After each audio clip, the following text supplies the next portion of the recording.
Good evening.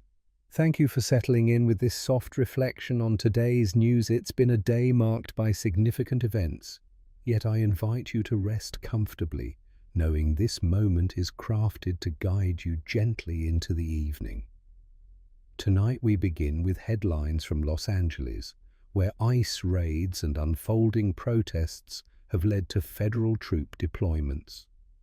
Well then, explore the legal and political implications surrounding President Trump's assertive use of military power. Later, we'll widen our lens to reflect on the impacts felt across the nation, consider possible future pathways, and end with gentle optimism for tomorrow. As always, everything shared here is meant to cradle your mind with understanding, not alarm, and to invite thoughtful reflection before sleep. What started this afternoon in LA was a series of immigration enforcement actions by ICE, targeting undocumented individuals in several neighborhoods. This prompted significant protests, some moments of tension, but largely peaceful demonstrations. In response, President Trump authorized the deployment of approximately 100 National Guard troops and 700 Marines to assist local authorities. Some see this as a necessary step to preserve public safety. Others view it as a worrisome expansion of federal power. Although some media outlets portrayed LA as volatile, many residents and business owners described the city as calm overall, with daily life continuing largely uninterrupted beyond a few blocks of downtown TheGuardian.com Washington Post. Yet even within routine moments of disruption, matter curfews were enacted, arrests were made, and several journalists and bystanders were injured. While protests remained contained, federal presence in the city stirred concerns and raised broader questions. In this bulletin, we'll explore the why behind these actions. Why did ICE carry out these raids now? What legal protections exist or may be tested as the president bypassed the governor? We'll touch on reactions from California's leaders, including Governor Gavin Newsom, Mayor Karen Bass, and voices from the veteran community. We'll look at how some Americans view this approach, and we'll also zoom out to consider how this echoes past moments in US history, reminding us of delicate balances in our system. Later, we'll imagine alternate scenarios, softer interventions, stronger local cooperation, and what might follow from each. Finally, we'll end on a reflective, forward-looking note, acknowledging the mixed currents of today, but resting in hope for understanding civic strength and continuity. So let us embark quietly together, passing the layers, not rushing, but unpacking one breath at a time. Tonight's journey is about awareness and calm, heartfelt curiosity, careful thought, and a reassurance that no single day defines our future.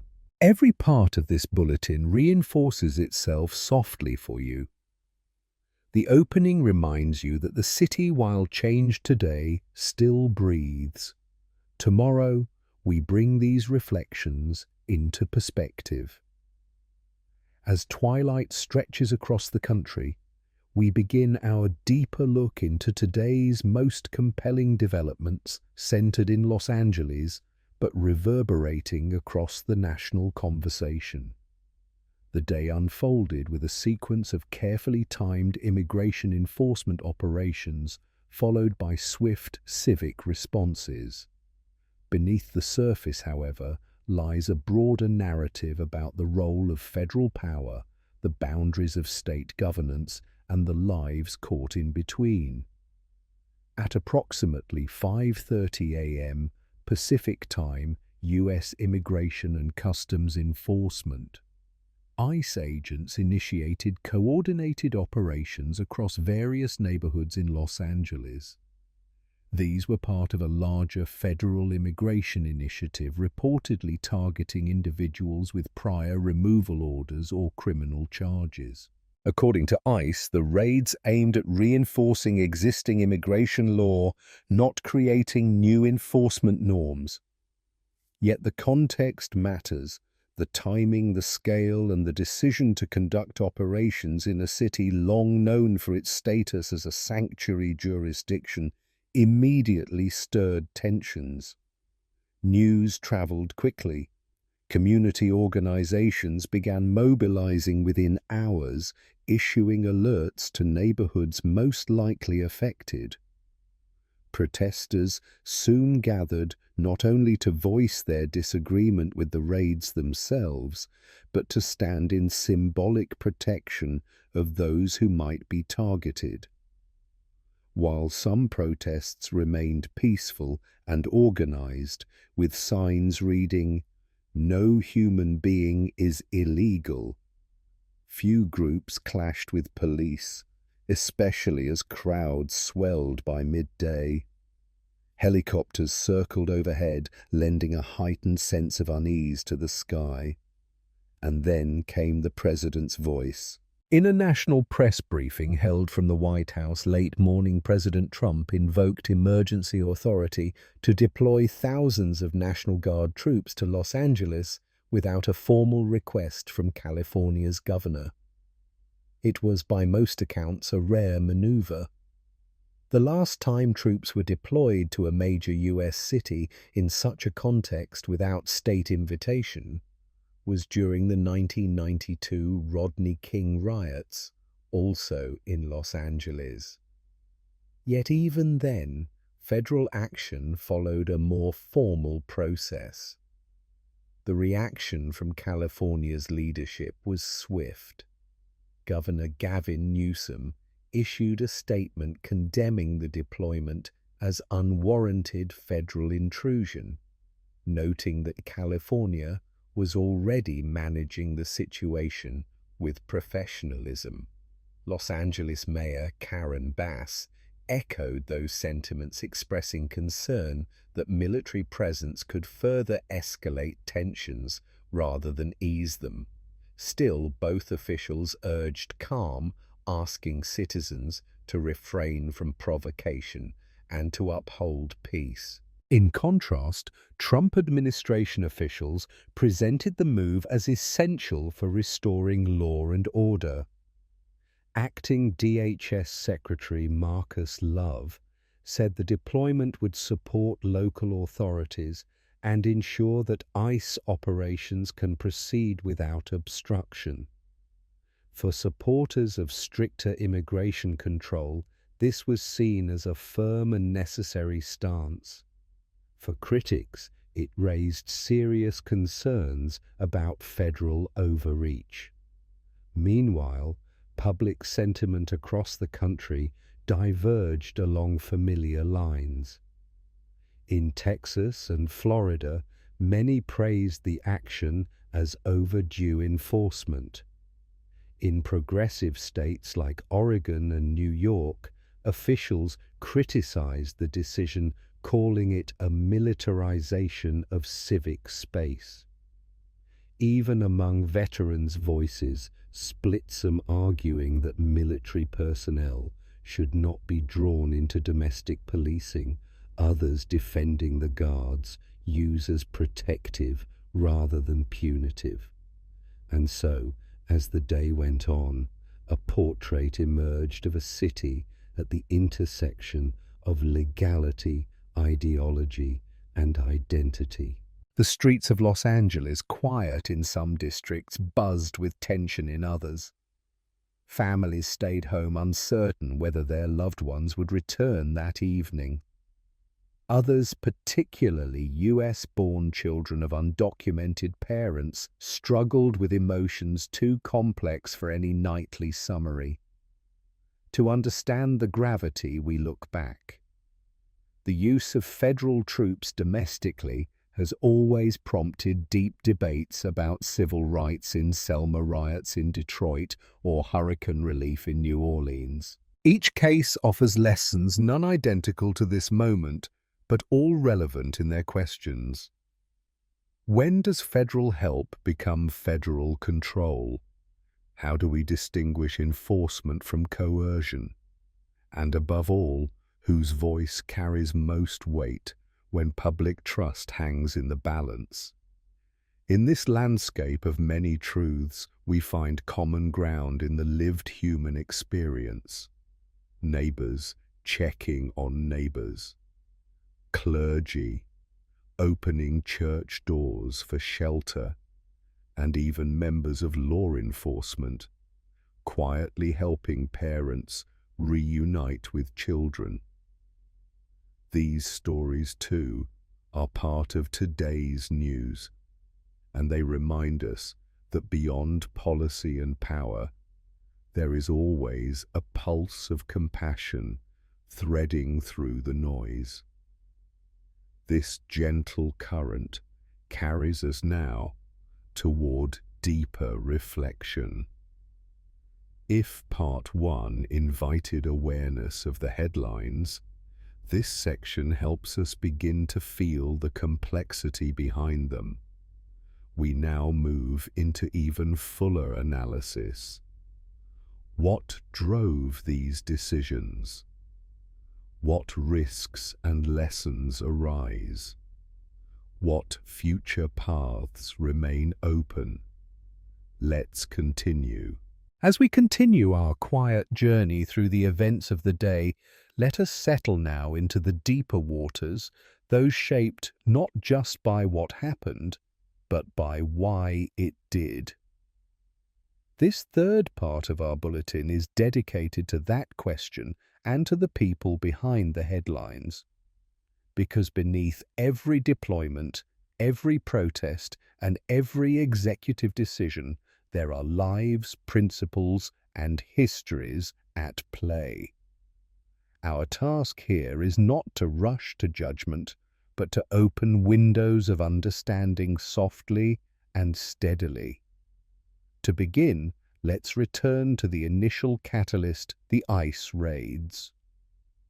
These actions were not entirely unexpected.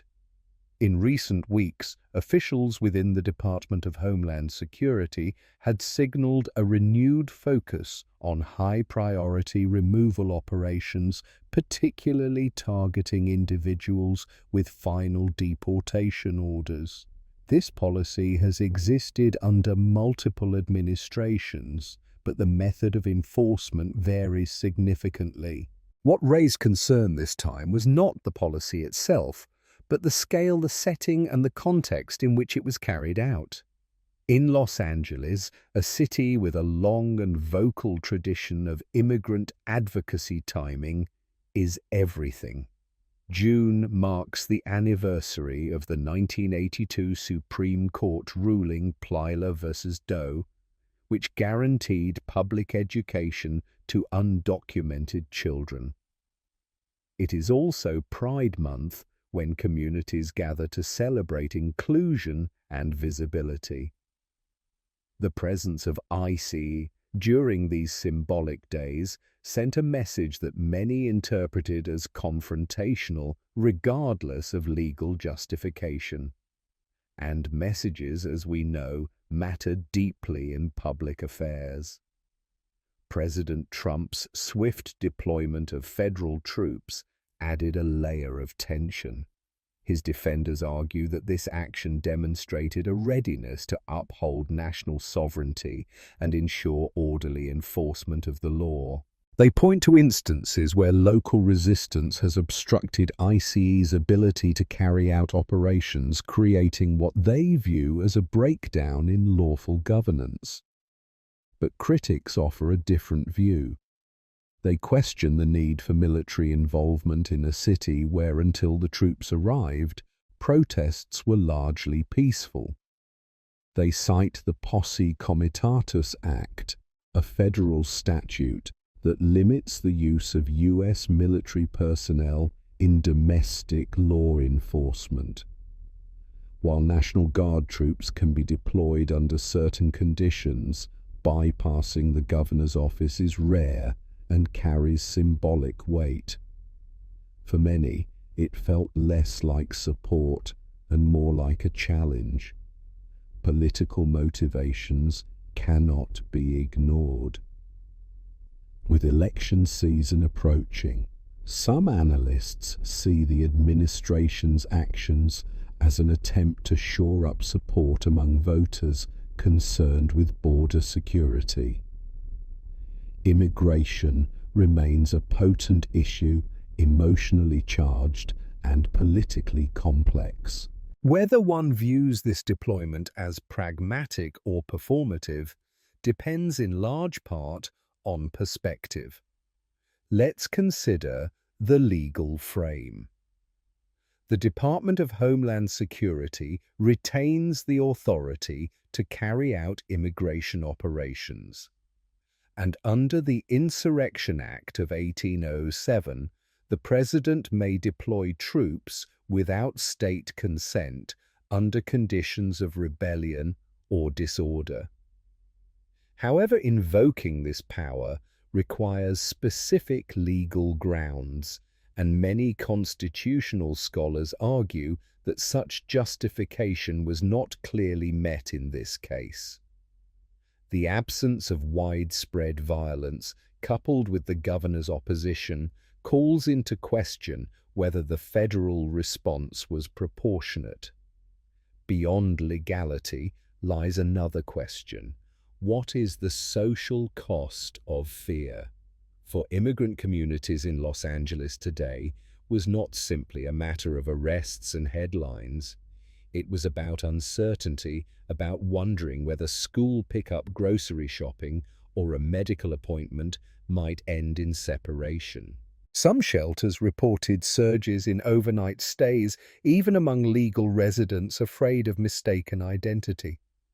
These human consequences, though not captured in statistics, carry emotional weight.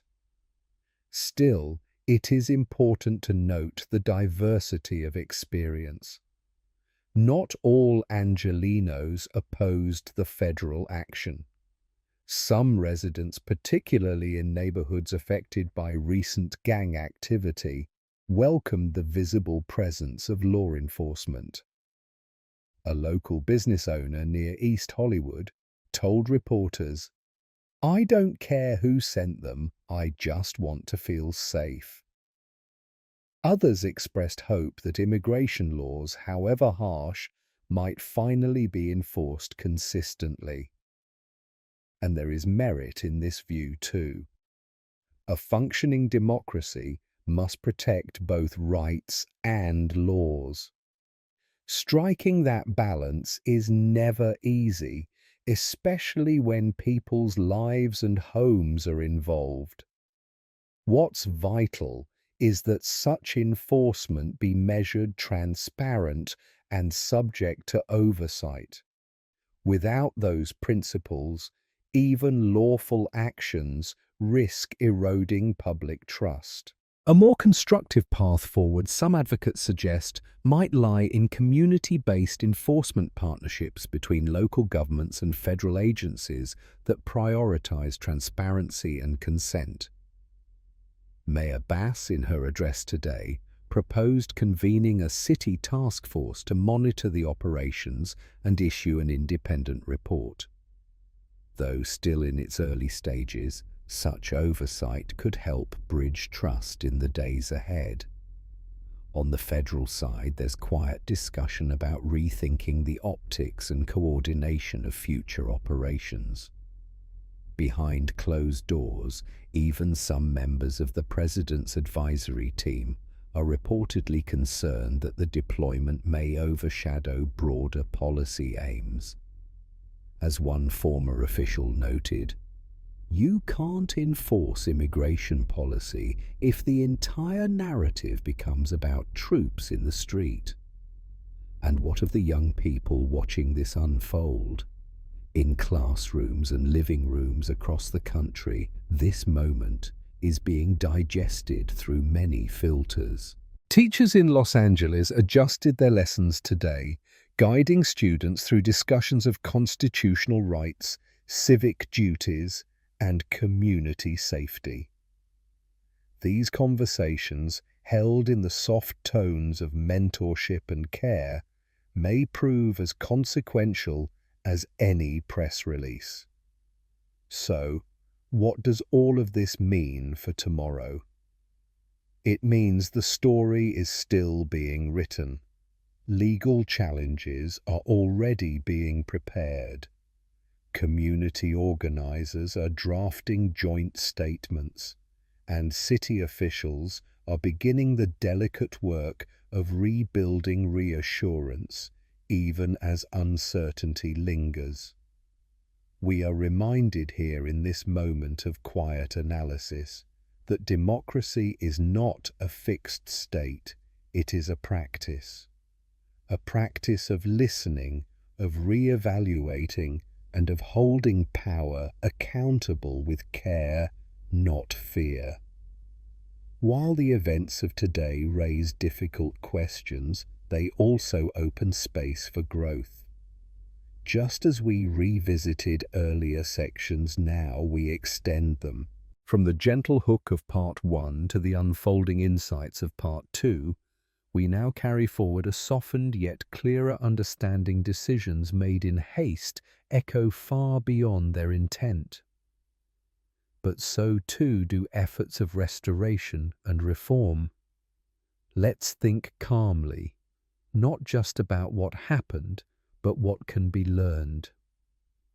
We now look toward imagined path, quiet, what-ifs that allow us to glimpse other ways this day might have taken shape. Let us for a moment step back from the rigidity of what occurred and walk gently through the corridor of imagination.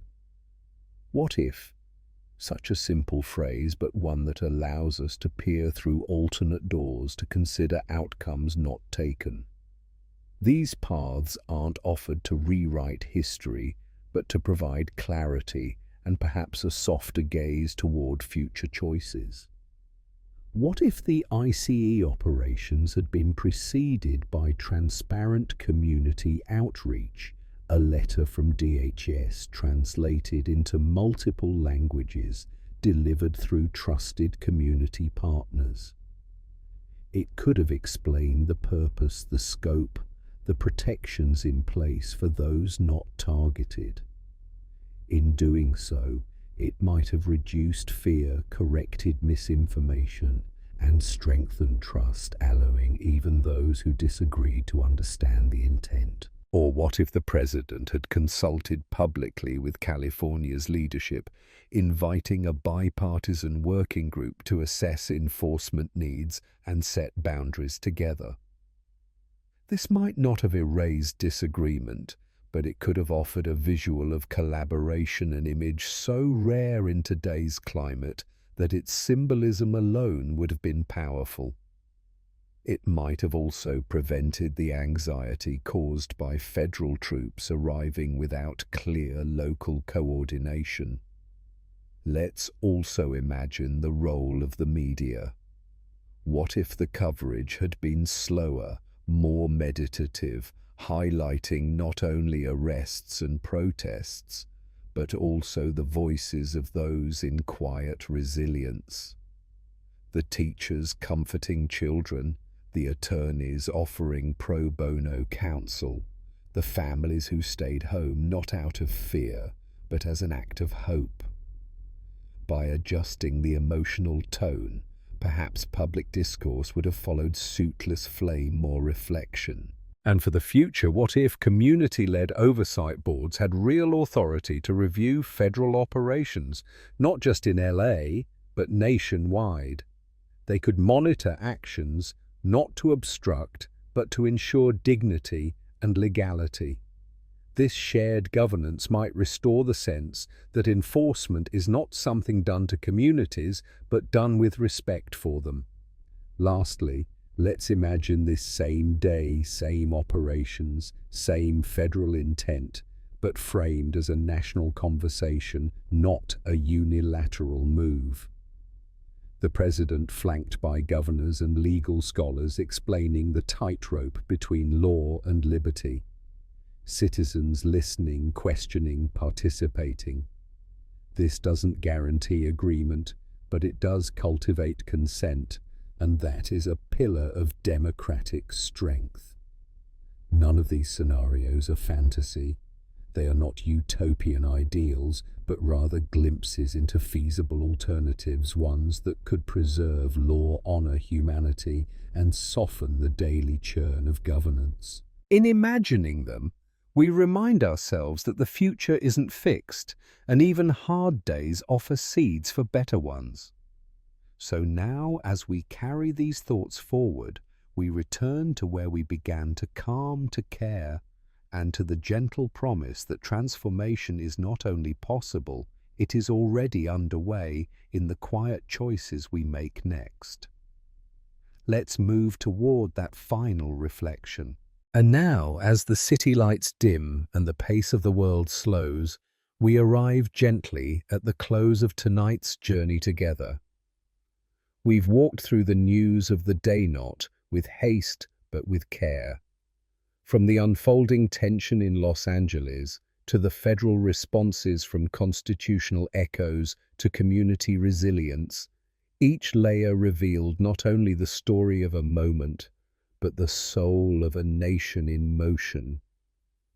The arc of this day, though dramatic in its details, offers a broader truth: systems under pressure bend not just through policy, but through the quiet persistence of people. A teacher explaining rights to her students, a neighbor checking on another, a local reporter choosing precision over panic. These are acts of civic grace, and they continue long after cameras are packed away.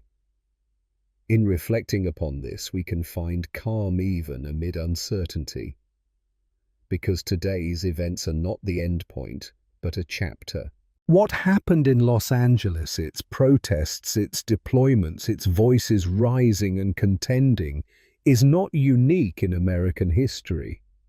It's part of a recurring pattern, a tension between enforcement and empathy, between central authority and local voice. And history reminds us that even within such patterns, renewal is possible. Transformation does not always arrive in thunder. Sometimes it arrives in the form of dialogue, of review, of reconsideration. Tonight there are policymakers revisiting thresholds for military deployment. There are legal scholars preparing cases to clarify constitutional boundaries. And there are community leaders crafting bridges of communication, reminding people that protection can exist alongside due process, that peace can be active, not passive. As we part ways this evening, I invite you to hold not just the facts of the day, but the feelings, the concern, yes, but also the compassion, the urgency, yes, but also the space for reflection. For if we can meet moments like this with steadiness, if we can learn from today without fear guiding our steps, then tomorrow becomes something less daunting, more collaborative. The stars outside tonight are the same ones shining above the neighborhoods of LA and New York and Houston and Portland. They remind us of our shared horizon.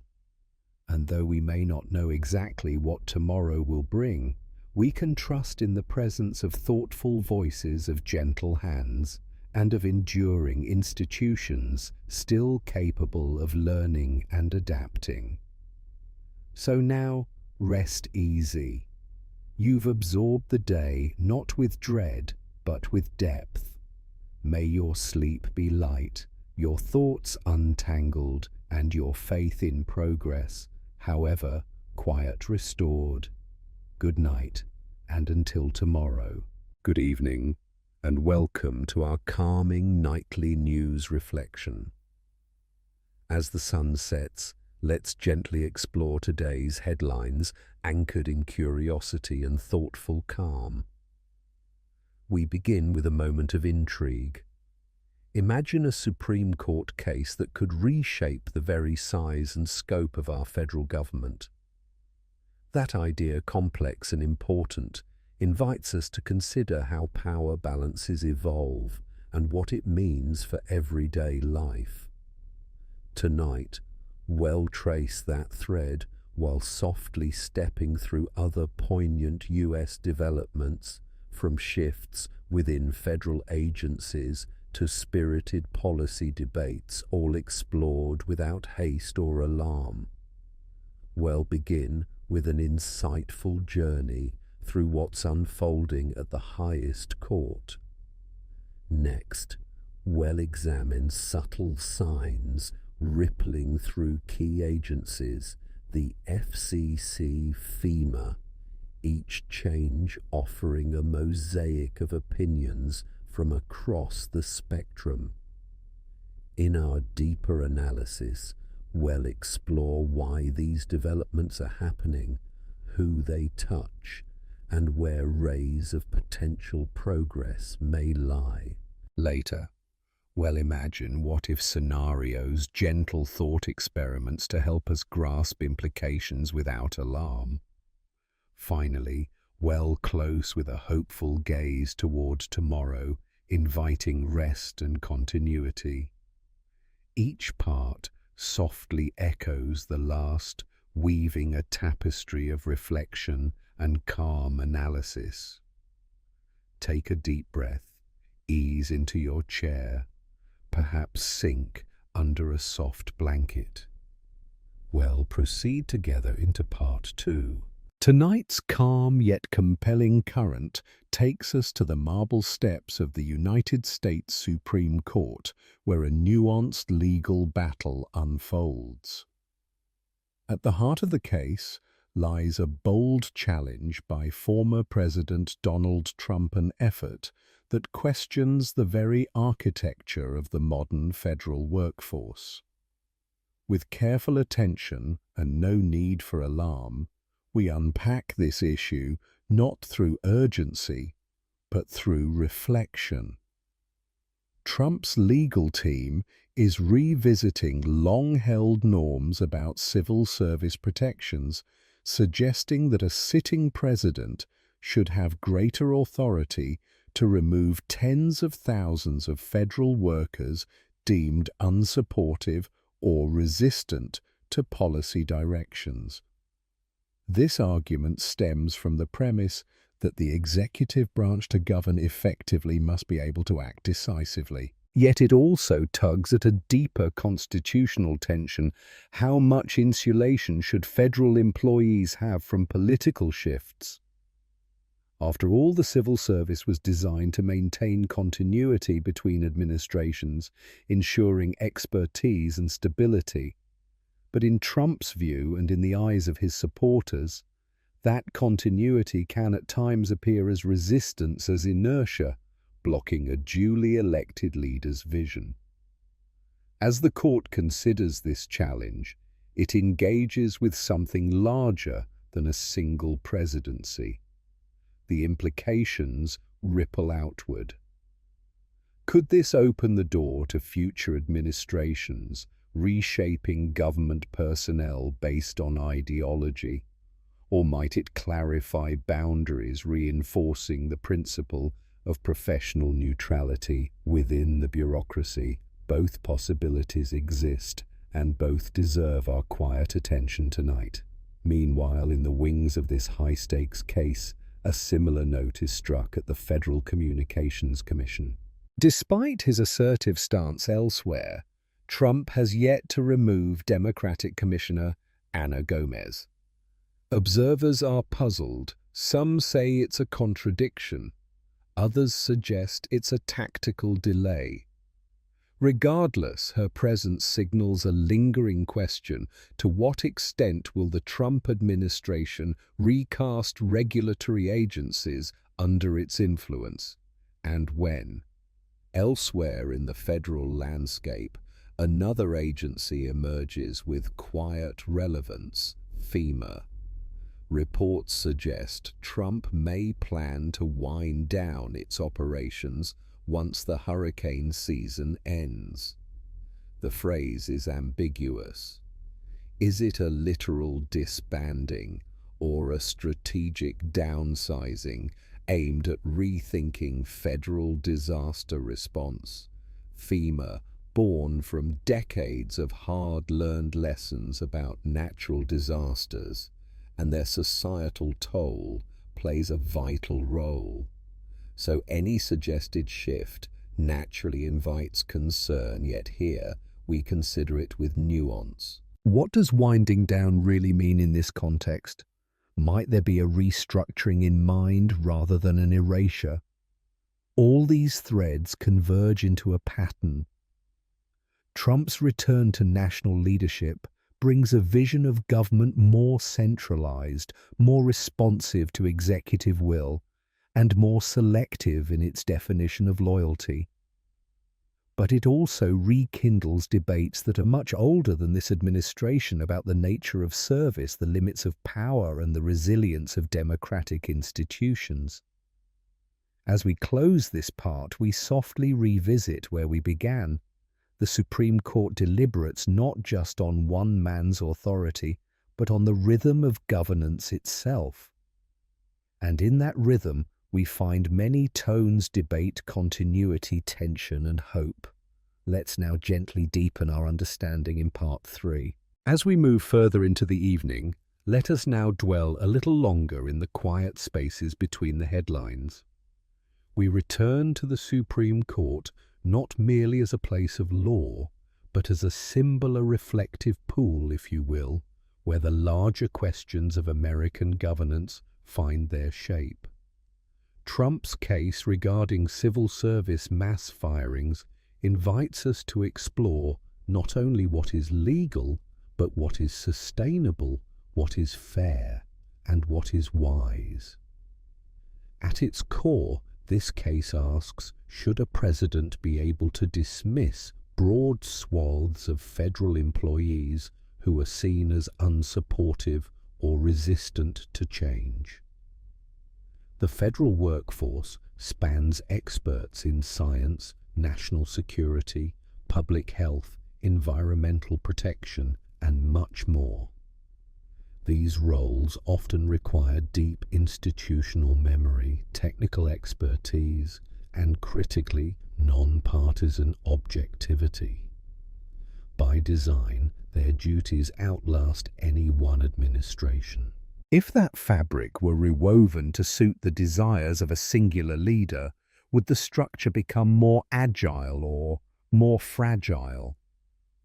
Supporters of Trump's vision argue that the federal government has grown too slow, too insulated, and at times hostile to executive authority. They see entrenched bureaucracies as obstacles to reform. From their vantage point, more control from the top could translate to more accountability. Indeed, democratic governance is not only about preventing power from being abused, it is also about ensuring power can be used effectively when the moment calls. Opponents, however, raise a thoughtful caution: politicizing the civil service could undermine stability. What happens when public health guidance swings with electoral winds, or when climate research funding is influenced not by science, but by polling? The civil service in this light is not a shadow government, but a ballast keeping the ship steady through changing tides. This tension is not new. It echoes the famous pendulum of American governance between reform and reaction, centralization and decentralization, trust in institutions and skepticism of them. Each swing of that pendulum carries its own set of hopes and worries. What is perhaps new, however, is the speed and scope of potential change. Trump's case does not suggest a modest recalibration. It proposes something far-reaching and perhaps precedent-setting. And so too with the FCC. Ana Gomez's continued presence despite expectations is a small story with large symbolism. Trump's delay in removing her has puzzled both allies and critics. Some suggest it reflects a gap between rhetoric and reality. Others believe it's strategic, a calculated waiting game to avoid early media backlash. Whatever the motive, the moment reflects a broader question: how far and how fast will institutional change occur? Then there's FEMA. The idea of winding down the agency after hurricane season sparks both curiosity and concern. FEMA is not only about disaster response, it also embodies federal readiness coordination and responsibility. A reduction in its capacity could be framed as cost-saving or devolution to the states. But it could also risk slower response times, inconsistent aid, or confusion during crisis. Once again, it is not only a question of policy, but of trust in planning, trust in infrastructure, and trust in foresight. Throughout all this, a theme arises: institutions versus intentions. How do we preserve continuity while welcoming renewal? How do we adapt without losing stability? These questions do not have simple answers, and perhaps that is why they linger quietly in our national conversation. And yet amid these uncertainties, there are glimmers of clarity. Public discourse remains robust. Legal challenges are met not with violence, but with argument. The Supreme Court hears the case. Journalists report. Citizens read, discuss, and care. These are not signs of collapse, they are signs of engagement. A democracy that questions itself remains alive. As we leave this deeper reflection, let's now gently shift our minds to the hypothetical, allowing imagination to softly trace possible paths ahead. Let's ease into tonight's quieter corridors of thought, where imagination becomes a tool not of fear, but of understanding. What if? That gentle phrase, when used wisely, can open windows into the future without disturbing our sense of peace. Well, use it now, not to worry, but to reflect.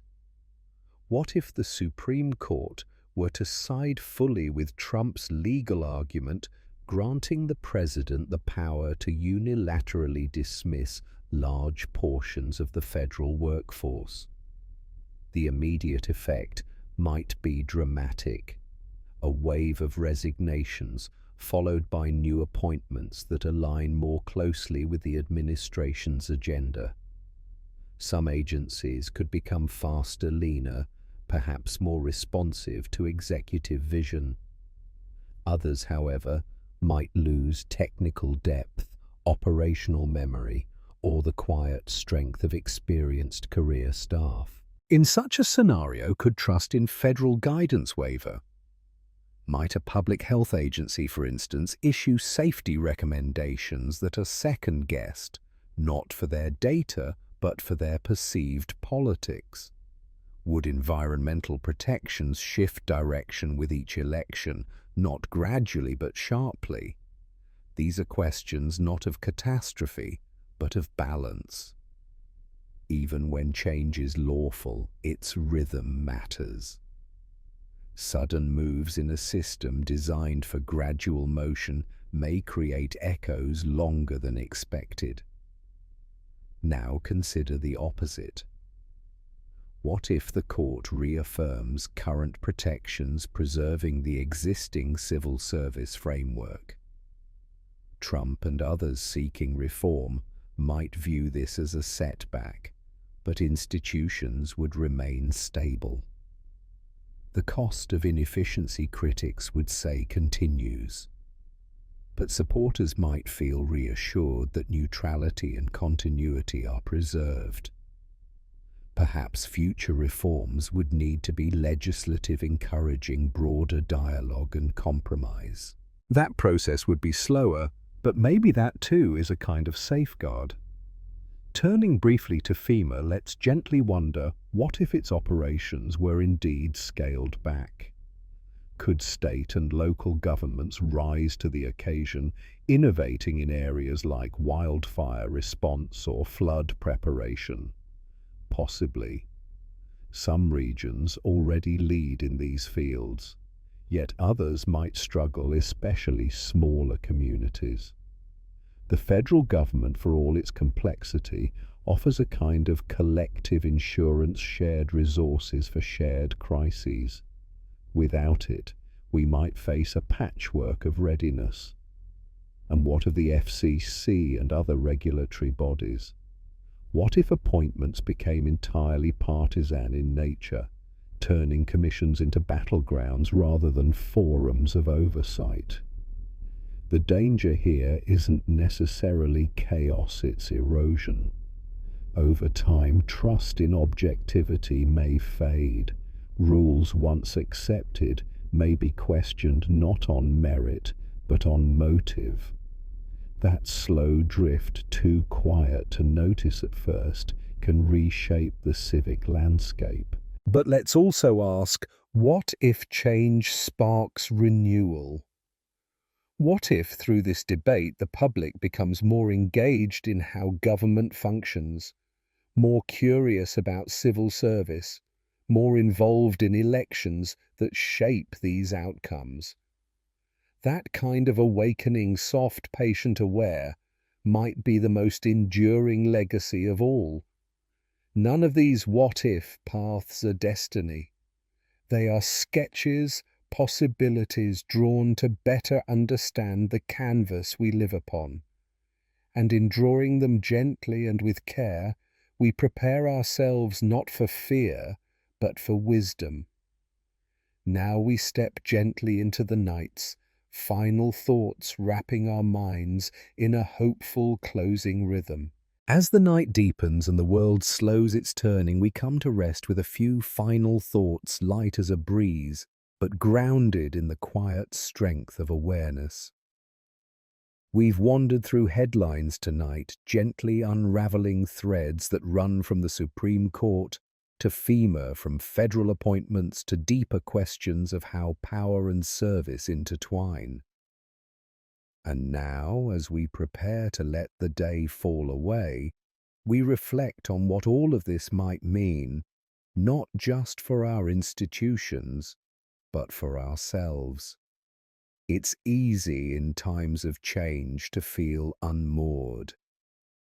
When the shape of government is questioned, when roles shift and courtrooms fill with debate, a sense of uncertainty can flutter at the edges. But this evening, we've chosen a different path, a slower one. We've paused, looked, listened. We've allowed space for nuance and the possibility that even the most powerful decisions can be approached with calm inquiry. Consider this: no matter how the Supreme Court rules, no matter which path FEMA or the FCC takes, the story of American governance remains a human one. It is written each day not only by presidents and judges, but by workers at desks, by mayors in town halls, by neighbors helping each other rebuild after storms. The true strength of a democracy is not found solely in its leaders, but in its citizens and in their ability to care, question, and persist. There is something comforting in that truth. Systems may shift, laws may be interpreted, but the values that guide our response, respect, patience, engagement, remain within reach. They are the quiet pillars that keep the house standing even through strong winds. So tonight, as we turn off the lights and let the silence settle in, let us carry with us a simple trust. Not blind optimism, but something softer. The belief that through understanding, through dialogue, through listening, even when it is difficult, we continue to shape a more thoughtful, responsive world. We've reflected on what is. We've imagined what could be. Now we rest in what matters most, continuity, not as resistance to change, but as a gentle hand guiding it. Good night, wherever you are. May the questions linger just long enough to inspire you, and may tomorrow greet you with clarity, kindness, and a steady heart. Good evening. As day quietly turns into night, we come together in a space of calm reflection. Tonight we begin with a softly curious observation from across the country. Democratic governors, often seen as champions of sanctuary policies, are stepping into a nuanced position on immigration. They affirm the importance of securing our borders while expressing concern over enforcement methods they call abuses. This delicate balance reflects broader tensions in America, a commitment to safety and order alongside compassion and fairness. This story opens a door into conversations that matter not with alarm, but with composed understanding. What does it mean when political leaders cross traditional lines? How does it shape the day-to-day lives of families, communities, and migrants caught in between? Our exploration tonight will guide us gently through these complex questions. In the next few sections, we'll look at how today's news in California, Minnesota, Illinois, and beyond reflects a deeper dialogue on governance, legal authority, and public sentiment. We'll also place today's actions within a broader context of national trends, from economic policies to geopolitical maneuvers.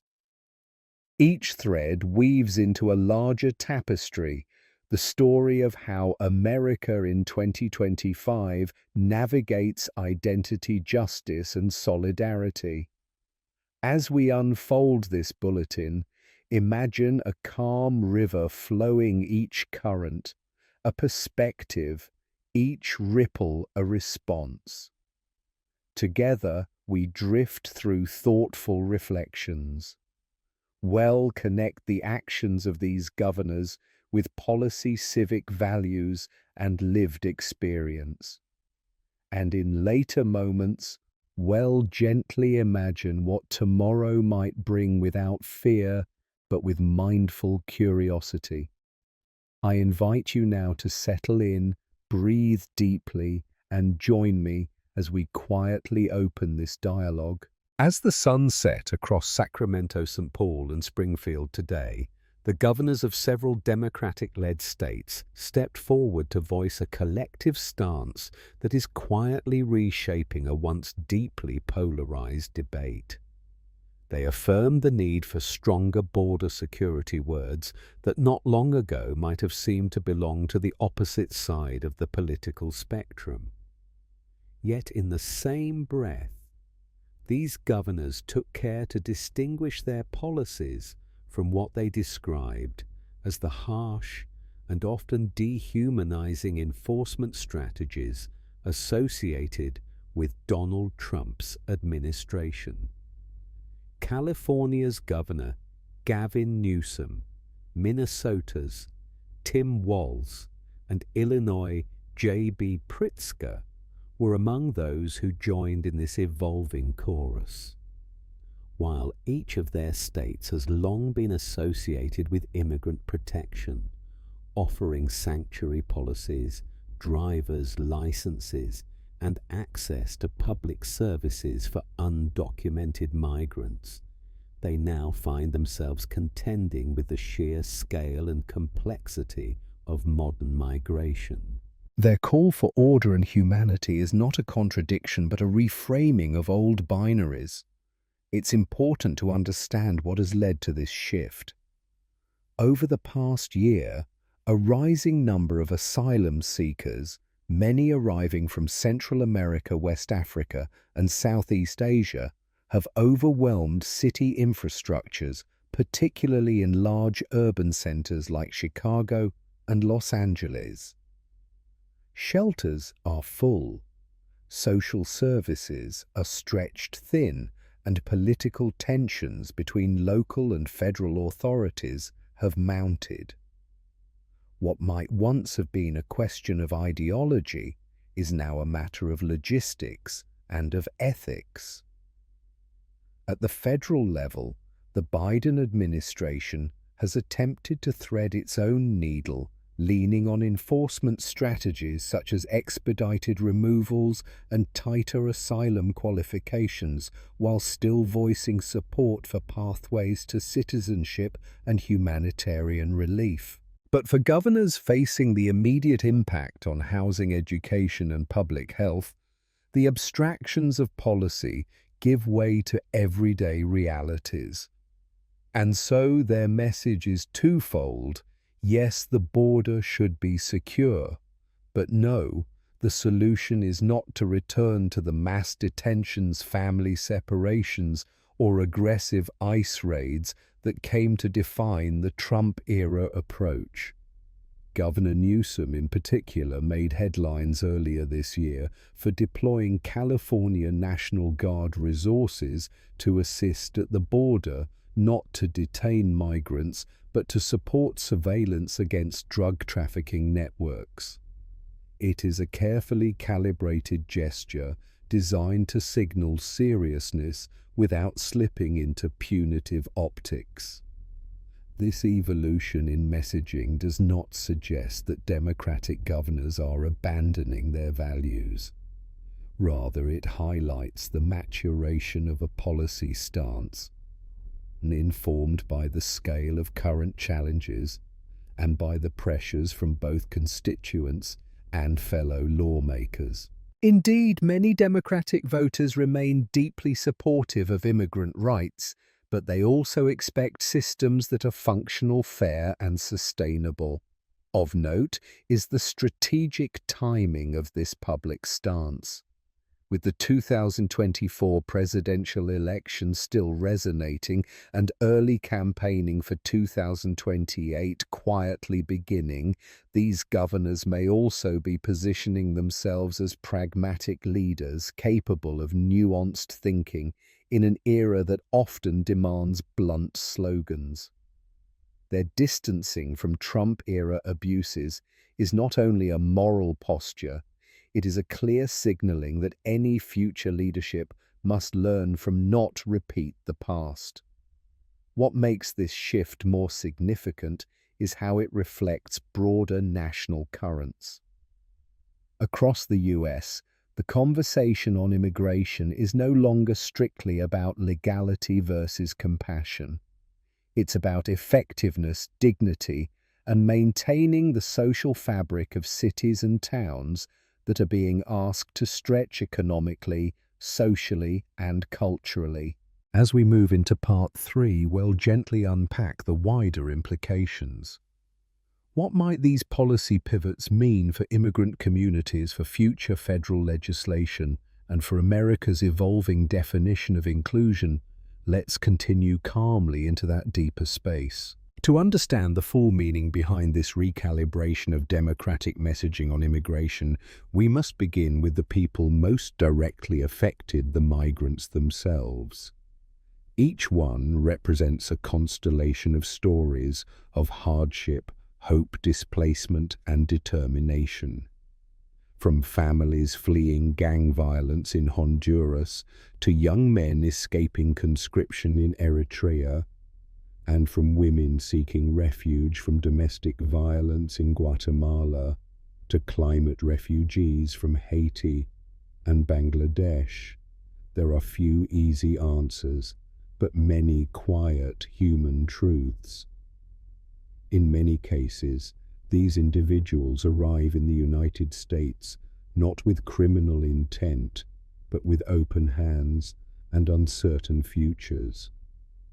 For years, progressive leaders have recognized this reality, pushing for sanctuary laws and community-based support systems. But as the volume of migration surges and the political terrain shifts, those same leaders are now confronted with the task of sustaining what they began without exhausting public goodwill or local resources.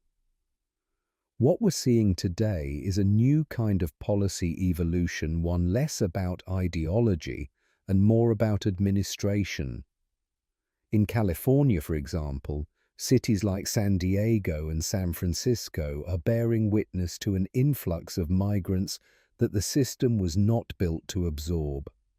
Shelters are over capacity, non-profits are spread thin, even the goodwill of ordinary citizens is beginning to strain under the weight of uncertainty.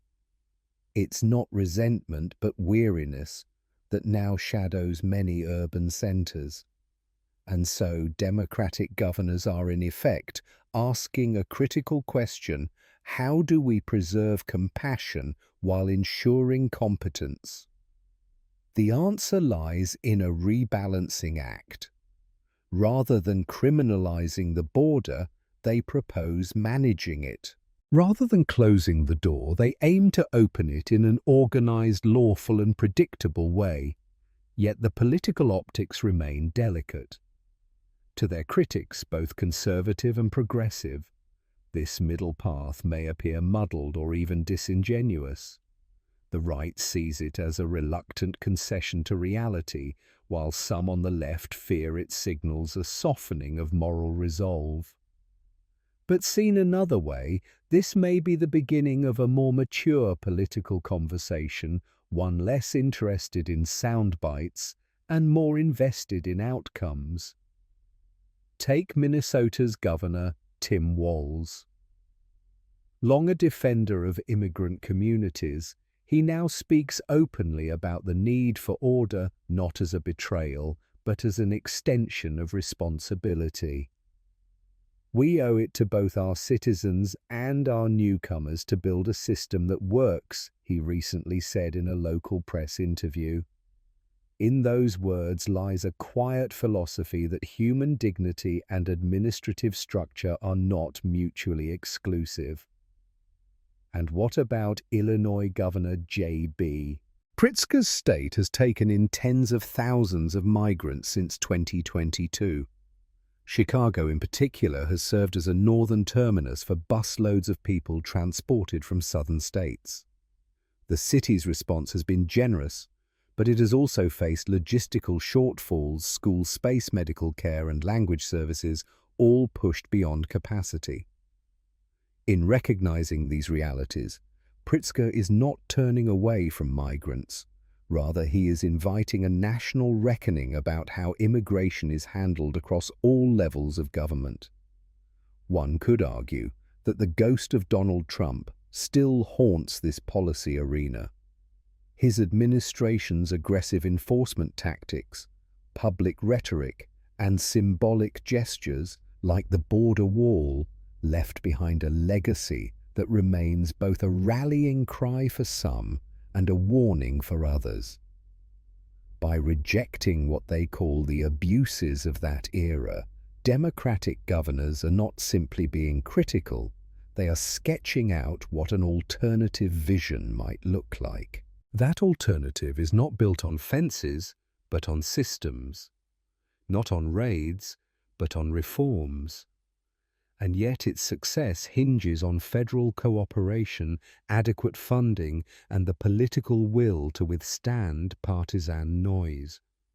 It's a delicate choreography to move toward lawful entry and structured migration while never forgetting that every policy affects a living, breathing human being. There are, of course, cautious positives to be drawn. This pivot suggests a political system capable of nuancing a rare trait in any democracy.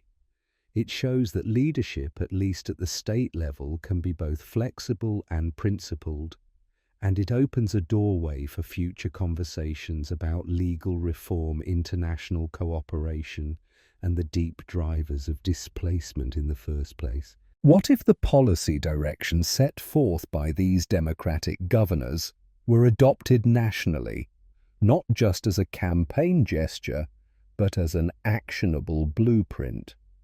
Let us quietly imagine such a scenario, not as a promise, but as a possibility. Suppose, for example, that the federal government worked hand in hand with states to expand legal entry programs, not only for asylum, but for labor and family reunification as well. What if instead of migrants arriving unpredictably at the southern border, they were processed through digital applications, regional consulates, and international agreements, like one might apply for a university scholarship or a work permit?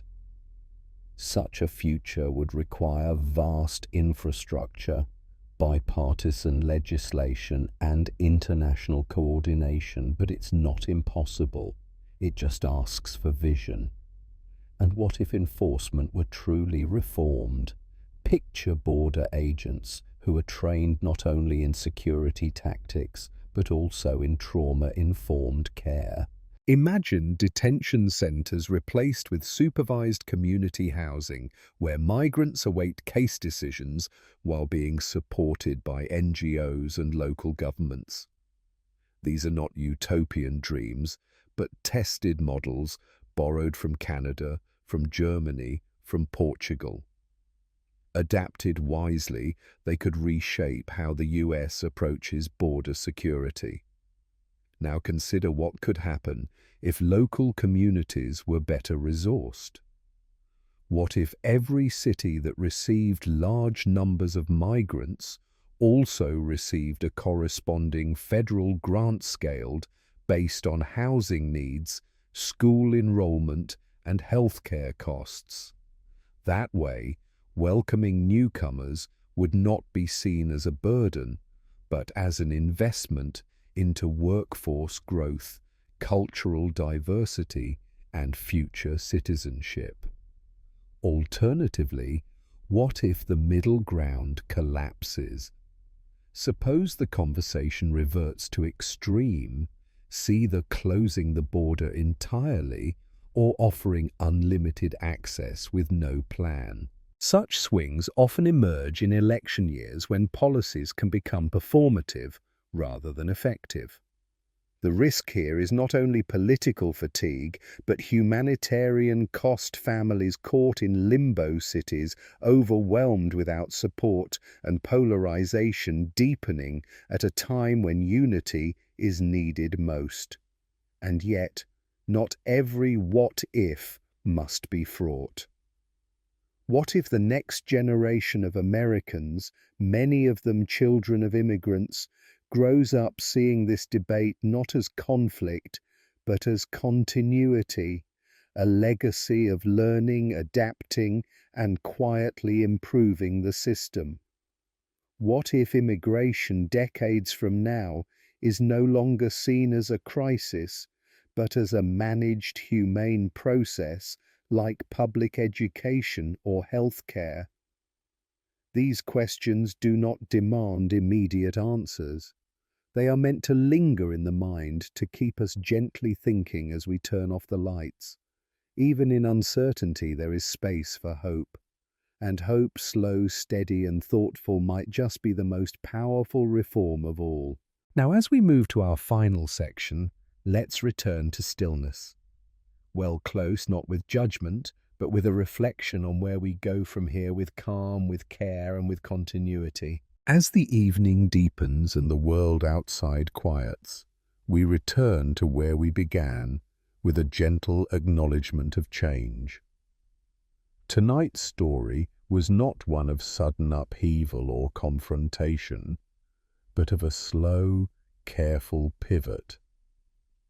Democratic governors, once known primarily for protective stances toward immigrant communities, are now threading a delicate needle, advocating for border security without surrendering their commitment to human dignity. This, perhaps more than any particular policy detail, is what stays with us. The willingness to adapt, not by abandoning principle, but by integrating experience, is a quiet strength in leadership. It reminds us that governance is not static. It is not a fixed wall or a closed gate.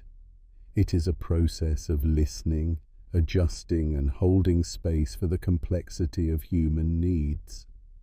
In these final thoughts, we find a kind of comfort. Despite the noise of politics, the weight of news cycles, and the very real challenges facing cities and states, there is evidence of something steady at work, a movement toward balance.